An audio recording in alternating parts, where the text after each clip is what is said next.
એક મહત્વના સમાચાર કમોસમી વરસાદથી ખેતીના પાકને વ્યાપક નુકસાન પહોંચ્યું છે ત્યારે ખેડૂતોને પાક નુકસાનીને લઈને સરકારે મોટી જાહેરાત કરી છે। જી હા, મુખ્યમંત્રીએ નુકસાનીના સર્વેનો આદેશ આપ્યો છે। આજે મળેલી કેબિનેટમાં આ આદેશ આપવામાં આવ્યો। હવે ગ્રામ સેવકો અસરગ્રસ્ત જિલ્લાઓની નુકસાનીનો સર્વે કરશે।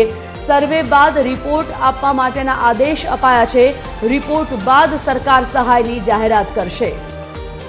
કેબિનેટ મળી હતી આજે અને આ કેબિનેટમાં મુખ્યમંત્રીએ આદેશ આપ્યો છે કે જે પાક નુકસાની થઈ છે ખેડૂતોને આ વખતે કમોસમી વરસાદના કારણે જે નુકસાન વેઠવાનો આવ્યો છે તે નુકસાન માટે સર્વે કરવાનો આદેશ અને સર્વે બાદ રિપોર્ટ સોંપાયા બાદ સહાયની જાહેરાત કરવામાં આવશે। એસોસિએટ એડિટર સોનલ અનડકટ ગાંધીનગરથી લાઈવ જોડાઈ ગયા છે। સોનલ પાસેથી વિગત જાણીએ। સોનલ, મંત્રીમંડળનું વિસ્તરણ થયું અને ત્યાર પછી એવું કહી શકાય કે ઓફિશિયલ સત્તાવાર પહેલી કેબિનેટ હતી। આ પહેલી કેબિનેટમાં ખાસ જે આજે મુદ્દો ચર્ચાયો તે કમોસમી વરસાદના કારણે થયેલ ખેડૂતોના નુકસાનનો હતો। આજે મુખ્યમંત્રીએ કેવા પ્રકારના આદેશ આપ્યા છે, બીજા કયા મુદ્દાઓ ખાસ કેબિનેટમાં ચર્ચાનો વિષય બન્યા? જી સંજીવજી, સૌથી મહત્વપૂર્ણ છે કે આજે જે ઓફિશિયલ કહી શકાય તે પ્રકારની પ્રથમ કેબિનેટ નવનિયુક્ત મંત્રીમંડળની મળી અને તે દરમિયાન સૌથી મહત્વનો મુદ્દો જે ચર્ચામાં રહ્યો તે એ જ હતો કે કમોસમી વરસાદના કારણે રાજ્યમાં ખેડૂતોને મોટા પાયે નુકસાન થયું છે। ખાસ કરીને આ એવો સમય છે કે જ્યારે ખેડૂતો તેના પાકને લણી લેતા હોય છે અને પાક તૈયાર થઈ ચૂક્યો હોય છે અને તે વેચવાની તૈયારીમાં હોય છે।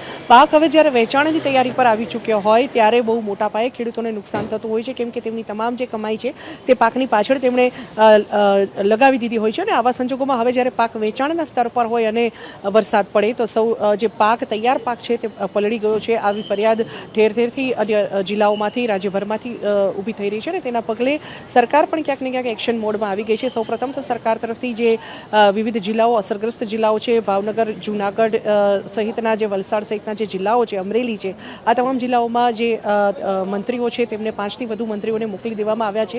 2 દિવસ પહેલાથી જ તેઓ જે તે ફિલ્ડમાં પહોંચી ચૂક્યા છે। અર્જુન મોઢવાડિયા હોય, જીતુ વાઘાણી હોય કે મંત્રી વાજા હોય, દરેક જે મંત્રીઓ છે તેઓ જે તે વિસ્તારમાં પહોંચી ચૂક્યા છે અને તેમના તરફથી જે ખેડૂતો છે તેમને નુકસાની સંદર્ભની જે ચર્ચા છે તે કરી અને એક અંદાજ મેળવવામાં આવી રહ્યો છે। પણ સૌથી મહત્વપૂર્ણ છે કે આજે જે પ્રથમ કેબિનેટ મળી તેમાં સૌથી મહત્વનો મુદ્દો પણ આ જ રહ્યો કે કયા પ્રકારે નુકસાન થયું છે, કેટલો વરસાદ જે ભારે વરસાદ થયો છે તેના પગલે કેવા કેવા પાકને નુકસાન થયું છે। ખાસ કરીને વાત કરીએ તો ડાંગર સહિતના જે પાક છે તેને મોટા પાયે નુકસાન થવા પામ્યું છે અને તે અંતર્ગત મુખ્યમંત્રીએ આ વાતને ગંભીરતાપૂર્વક લીધી છે અને મુખ્યમંત્રી તરફથી જે પાક નુકસાની છે તે સંદર્ભમાં આદેશ આપી દેવામાં આવ્યા છે। સર્વે કરવા માટે થઈ અને આ આદેશ આપી દેવામાં આવ્યા છે અને તે અંતર્ગત આજથી જે અસરગ્રસ્ત જિલ્લાઓ છે ત્યાં સર્વેની કામગીરી શરૂ કરી દેવામાં આવશે।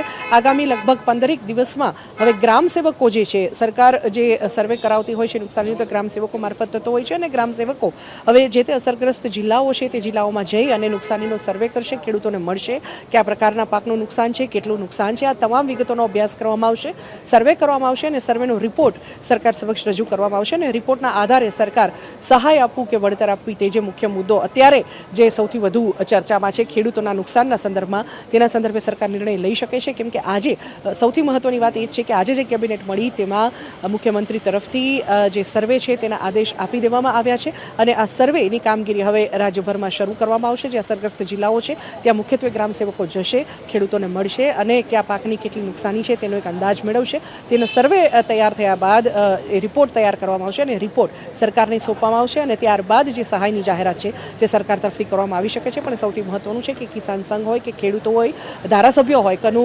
પટેલ છે ધારાસભ્ય સાણંદના, તેમના તરફથી પણ મુખ્યમંત્રીને પત્ર લખવામાં આવ્યો છે ખેડૂતોની હાલની પરિસ્થિતિ સંદર્ભમાં અને વળતર સંદર્ભમાં। સાથે સાથે જ વિરમગામના ધારાસભ્ય હાર્દિક પટેલ તરફથી પણ પત્ર લખવામાં આવ્યો છે। એટલે અલગ અલગ ધારાસભ્યો છે તેઓ તેમના વિસ્તારના ખેડૂતો માટે થઈને પત્રો પણ લખી રહ્યા છે અને સહાયની પણ માગણી કરી રહ્યા છે। આવા સંજોગોમાં આજે મહત્વપૂર્ણ નિર્ણય મુખ્યમંત્રી ભૂપેન્દ્ર પટેલ તરફથી લેવામાં આવ્યો છે અને તેમણે જે નુકસાન થયું છે, પાકને નુકસાન થયું છે તેના સંદર્ભમાં સર્વેના આદેશ કરી દેવામાં આવ્યા છે અને સર્વે આગામી લગભગ 15 દિવસમાં પૂર્ણ થાય તેવી હાલના તબક્કે સંભાવના જોવા મળી રહી છે। જી, ધન્યવાદ સમગ્ર જાણકારી બદલ।